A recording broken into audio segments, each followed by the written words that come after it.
संस्थापकाय च धर्मस्य सर्वधर्मस्वरूपिणे अवतार वरिष्ठाय रामकृष्णाय नमः।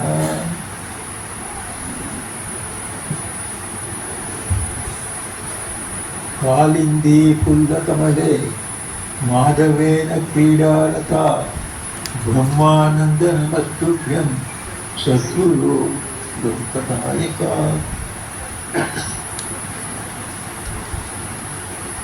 हमारे प्रिय स्वामी सुवीरानंद जी, स्वामी अनंतानंद जी, अन्य अन्य साधुवृंद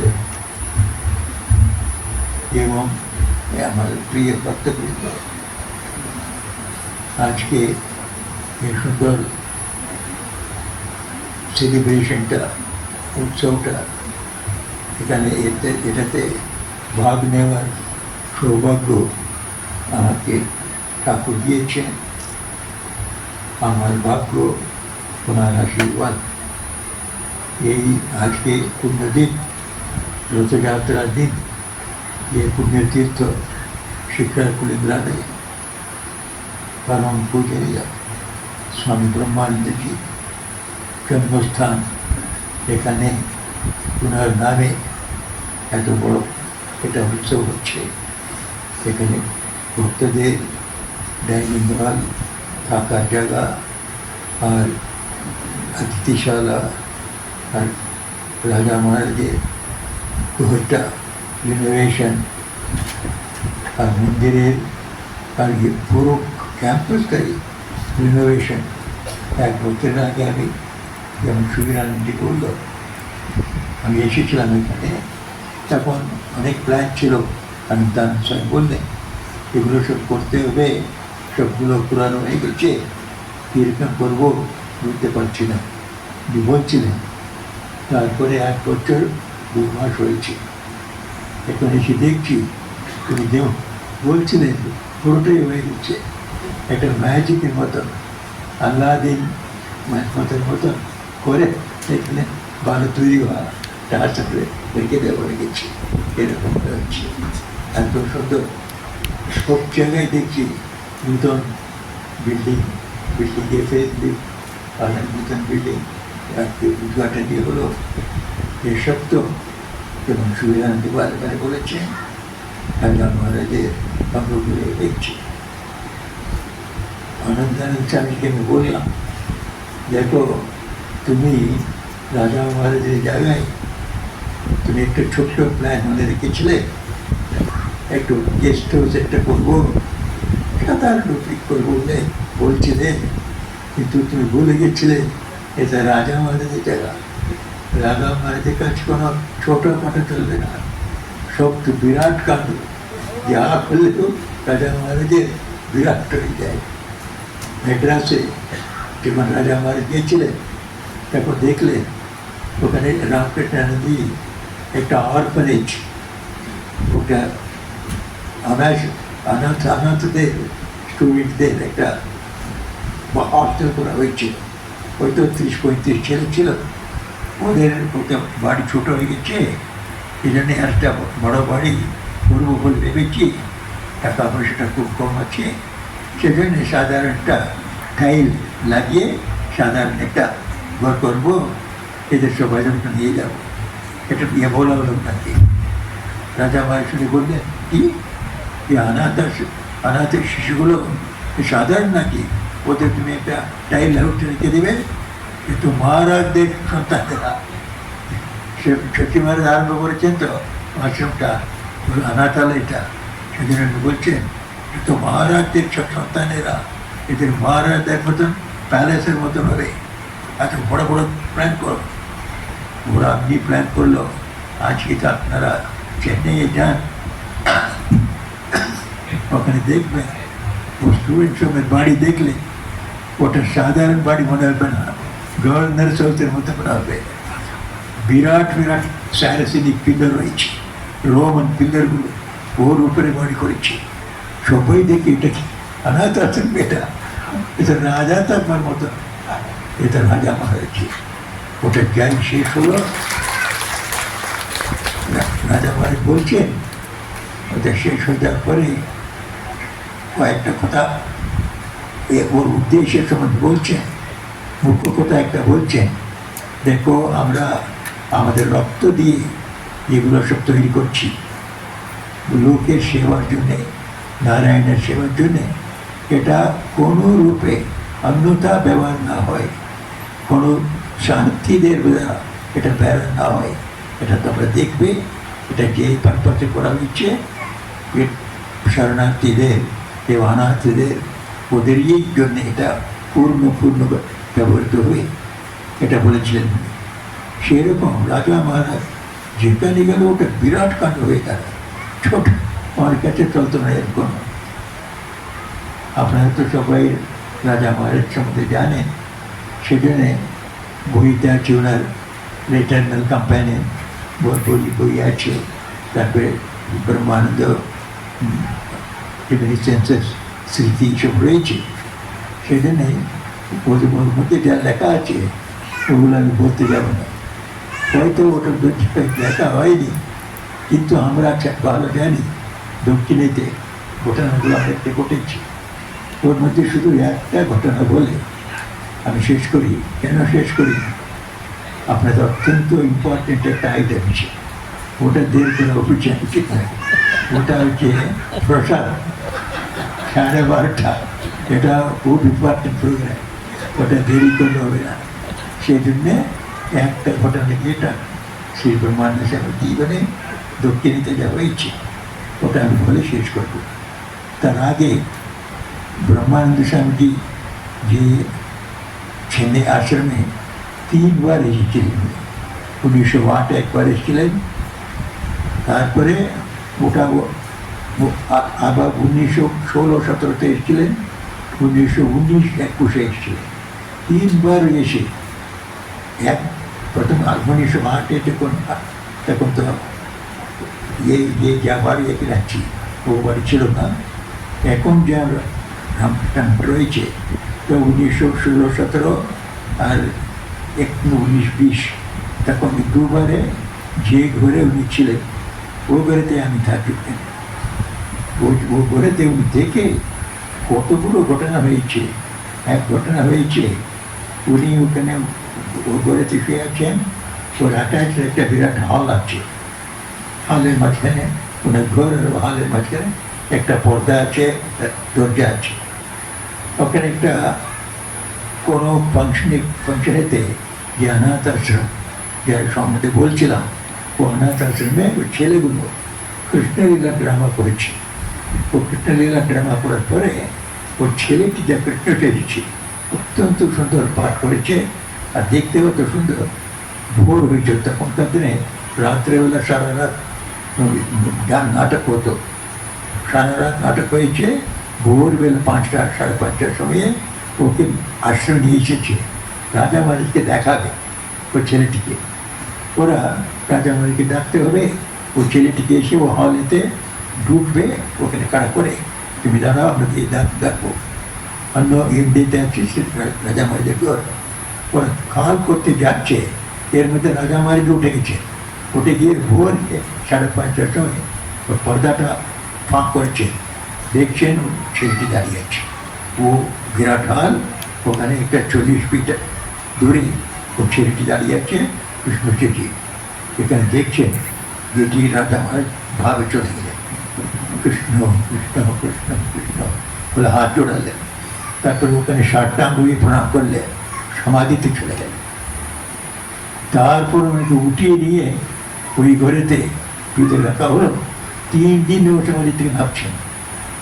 এমন একটা ওনার অদ্ভুত কৃষ্ণের অংশ ছিলেন, তো কৃষ্ণের শাশ্বত চকাবনী, এটারনাল কম্প্যানিয়ন, ওটা একটা ইনসিডেন্টে দেখাবে। ওই ইনসিডেন্ট যা হয়েছে সেই সবগুলো আজকেও দেখাবে আপনাকে। কোথায় হয়েছিলেন, কোথায় ছেলেটি ছিল। ওই হলেতে আরেক দিনে সাধুরা দেখছে 10:30 বেজে গেছে রাত্রে, তখন সবাই শুয়ে পড়েছে, কিন্তু ও হল যা আছে ও হল এতেও অন্ধকার, কিন্তু টিপ করে একটা ছোট্ট লাইট কোথায় জ্বলছে, নাইট ল্যাম্প। তখন কি হচ্ছে এর মধ্যে, কেউ রাতে কেউ থাকবার কথা নেই বলে রাত্রে 10টার সময় গিয়ে দেখলে মহারাজও আমার পাশেরই হল ওটা ভিতরে চলে গেছে, কেউ নেই চারিদিক থেকে। উনি হাত তাল দিয়ে কৃষ্ণ কৃষ্ণ কৃষ্ণ বলে নাচছে রাতের 10টা 10:30 সময় নিজেরই ভিতরে। এমন একটা মহারাজের ভাব। তারপরে ওই শ্রাইনেতে স্বামী জ্যোতিষান মহাজিকে সন্ন্যাস দিচ্ছে। সন্ন্যাস দেওয়ার পরে বিকালবেলা বিকালবেলা আরতি বললেন তুমি আরতি করো। তখন সন্ন্যাসী, নূতন সন্ন্যাসী, উনি আরতি করতে দাঁড়াচ্ছে মঙ্গল আরতিটা। ও ল্যাম্প নিয়ে উনি আরতি করতে যাচ্ছেন, ওনার পেছনের ব্রহ্মানন্দ স্বামী দাঁড়িয়ে আছে। তখন জ্যোতিষানন্দ লিখছেন, আমি মনে করলাম ও জায়গাটা, ও রুম, তাতে যত জিনিসপত্র আছে, যত সাধুরা বসে আছে, ভক্তরা বসে আছে, সবই ব্রহ্মস্বরূপ, সব জায়গায় ব্রহ্ম অনুভূতি করছি। আমি অবাক হয়ে গেলাম, আমি একটা ব্রহ্মের অংশ হয়ে দাঁড়িয়ে আছি। এরকম অবস্থা আমি দেখতে দেখলাম ব্রহ্মাণ্ড হিসাবে পেছনে দাঁড়িয়ে দিচ্ছে। ওনার শক্তিতে হচ্ছে, ওনার শুধু প্রেজেন্স, ওনার সান্নিধ্যে কি এরকম ব্রহ্মজ্ঞান হচ্ছে। সৌভাগ্যে বলতো এই ওনার শক্তি ছিল, ওনার স্পিরিচুয়াল শক্তি কোথায়, সব লোককে এটা ব্রহ্মজ্ঞান উঠিয়ে দিতে পারতে, এমন শক্তি। তো এইটা শুধু বললাম কিছু আমাদের আশ্রমের ব্যাপার। আশ্রমের যে জায়গা আছে, ও জায়গার নামটা হচ্ছে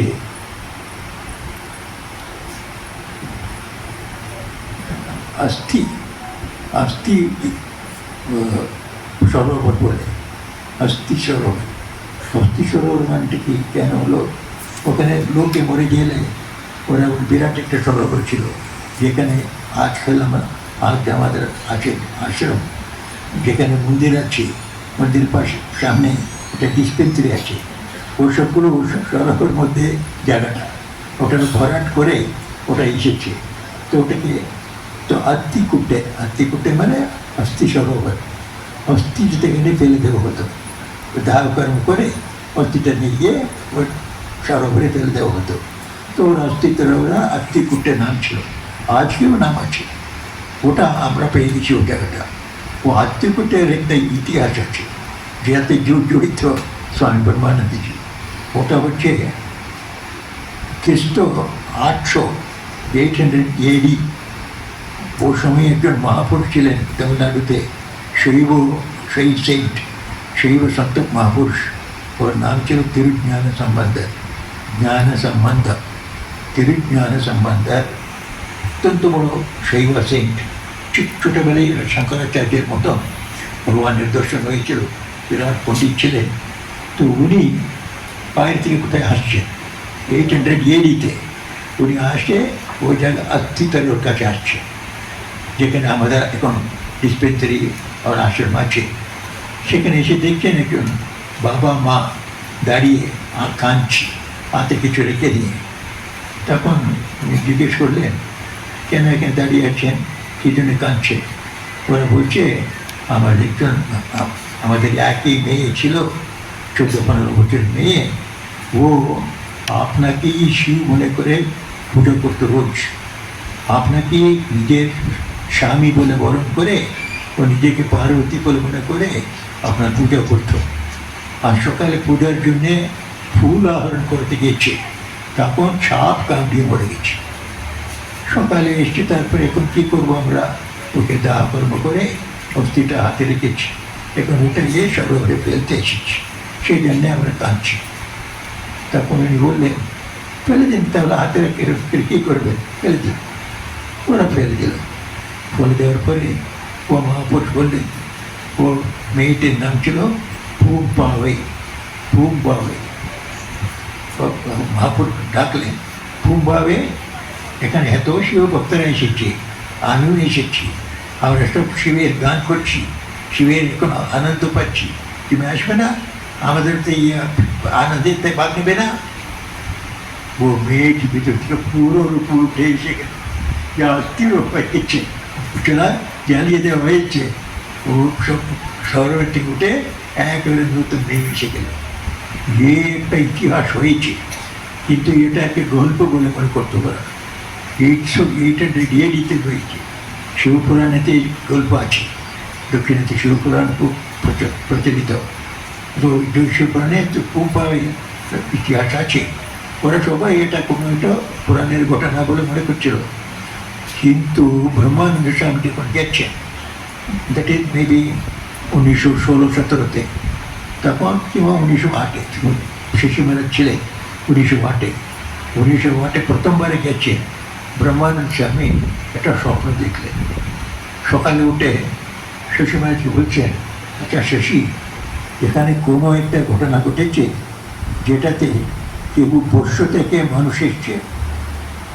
তখন শশী মহারাজ বলছেন, কেন আপনি জিজ্ঞেস করছেন? ওটা এখানে একজন মহাপুরুষ হয়েছে, ওটা ঘটে থেকে ছাই ছিল, ওর থেকে মানুষ হয়ে এসে গেছে, এটা খুব হবে বলে এই ঘটনা হয়েছে। কিন্তু এই সময় এটা রেডিতে ব্রহ্মানন্দ স্বামী বলছেন, কাল রাতে আমি স্বপ্নে দেখলাম বিরাট ঘটে একটা আশ পড়ে আছে, এ পশু থেকে মেয়ে উঠে চলে যাচ্ছে। তখন দেখলাম এটা হিস্টোরিক্যাল ইভেন্ট, অন্য কেউ জানতো না। আমি ওটা শুনে অবাক হয়ে গেলাম। তারপরে এটা পুরাণের গল্প নেই, এটা সত্য। এ সত্যটা আবিষ্কার হচ্ছে কেউ নেই, নো হিস্টোরিয়ান, যে মহাপুরুষ। স্পিরিচুয়াল আইস এত সাপ 1200 years ব্যাক যাচ্ছে, 1200 years আগে যাচ্ছে, ত্রিকালজ্ঞ পুরুষ। এটা সবাই দেখে অবাক।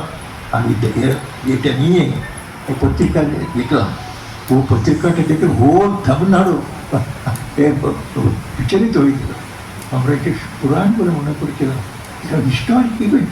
আর ব্রহ্মাণ্ড এটা দেখেছে, তখন থেকে বিরাট কাটা তামিলনাড়ুতে। সে ব্রহ্মাণ্ডের সামনে আমি ছিলেন মহাপুরুষ, সব জানতেন উনি। উনি তাই বলতেন। একটা সে কথা বলে শেষ করবো। শশী মহারাজকে বললেন, উনি যখন যে বাড়িতে এসেছেন তখন ওটা খুব পুরানো হয়ে গেছে, 1910-এর মতো। শশী মহারাজ 11 পর্যন্ত ওখানে ছিলেন। ওকে বললেন যে বাড়িটা পুরানো হয়ে গেছে, এখানে থাকবার মতো নেই, নতুন একটা বাড়ি করবো, ওর জন্য আমি অস্তিবার করে যাবো, ফাউন্ডেশন সব লাগিয়ে যাব। তো ওরা বলছে, তারপর শশী মহারাজ এসে গেলেন, ওনার শরীর চলে গেল। ওনার পরে স্বামী সর্বানন্দ বলেছিলেন, সর্বানন্দ সময়ে মহারাজ গেছেন 1916-তে। তখন বলছেন, আরে এখানে তো নতুন বাড়ি করতে বললাম, তোমার এক জায়গা দেখাও, আমি একটা ফাউন্ডেশন লাগাবো, তারপরে আমি গিয়ে ঘুরে ঘুরে আসবো। 1 বছরের মধ্যে ও বাড়িটা তৈরি হয়ে যাবে, তো একটা উদ্ঘাটন করে যাবে। ওরা বলছে, মহারাজ ওরা খেতেই পারছে না, এখানে খাওয়া জল ঢুকছে না, ভক্ত নেই, কিচ্ছু নেই, চাঁদাদার তো লাইয়ে নেই। তো এ হচ্ছে আমরা কী বাড়ি করবো, এই জমি ছাড়ানো কিচ্ছু নেই আমাদের, ছোট্ট জমি। উনি বলছেন, আমি বলছি একটা জায়গা দেখাও না, আমি তো তোমাকে একটু লাগাবো, আমি ঘুরে টুরে আসবো, হয়ে যাবে। তারপরে উনি ওরা কী করবে, করবার উপায় নেই, একটা জায়গা দেখালো, এটা প্রেজেন্ট আশ্রম আছে, ও বাড়িটা ওখানে ফাউন্ডেশন লাগালেন 1916-17-তে। তারপরে উনি ঘুরতে চলে গেলেন দক্ষিণ ভারতে, সব ঘুরে টুরে 10 মাসের পরে 11 মাসের পর আসছে, এসে দেখছেন বাড়িটা একরকম হয়ে গেছে। তারপর জিজ্ঞেস করছেন, কী করে হলো? ও সর্বানন্দ বলছেন, আমরা কল্পনাই করতে পারিনি, আপনি চলে গেলেন, আমরা সবাই হতাশ হয়ে পড়ে আছি। তারপরে কোথা থেকে অজানা লোক আছে বলছে, মহারাজ আপনি কি আশ্রম করতে চান? তো আমরা কাঠ দেবো এর জন্য, আমরা সিমেন্ট দেবো, আমরা এর জন্য সুরকি দেবো, করে সবাই দিয়ে পুরো প্রত্যেকটা। তারপরে মহারাজ এলেন, ওটা উদ্ঘাটন করলেন। উদ্ঘাটন করার পরে এরকম একটা উত্তরের পরে একটা মহাজন সভা হয়েছে। এ সবাই বলছেন, ও সাধুদের উদ্দেশ্য করে, তোমরা এই সাধুরা সবাই বললো, আমার খেতেই জুটছে না, আপনি এর মধ্যে বাড়ি করতে বলছেন, নতুন কী করে হবে আমি জানি না, তোমরা তো পারবে না বলে আমি ফাউন্ডেশন লাগিয়ে ঠাকুরকে বললাম, এরা তো শিশু, এরা কী করবে, তোমাকে করতে বলে দিয়ে চলে গেলাম।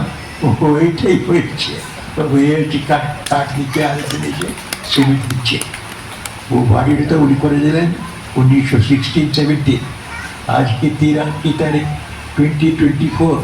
সাধারণ সত্যি বাড়িয়ে ওটা, অন্যান্য সব বিল্ডিংগুলো ওর সঙ্গে সব চলে গেছে। এ এখনো খুব স্ট্রং রয়েছে, কেন ঠাকুরই করেছে তো ওটা একেবারে ভূতের বাড়ির মতো হয়েছে। আমি তাই বলি ব্রহ্মানন্দ স্বামীর আশীর্বাদটা অদ্ভুত আমোঘ।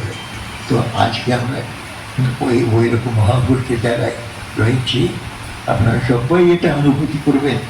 যেমন সুবীরানন্দ বলল, সুবীরানন্দ খুব একটা ভাবে চলে গেল, তো ভাবে অনেক গল্প বলে খুব সত্য কথা, কিন্তু ও যখন বলে অত্যন্ত প্রভাব পড়ে আমাদের উপরে।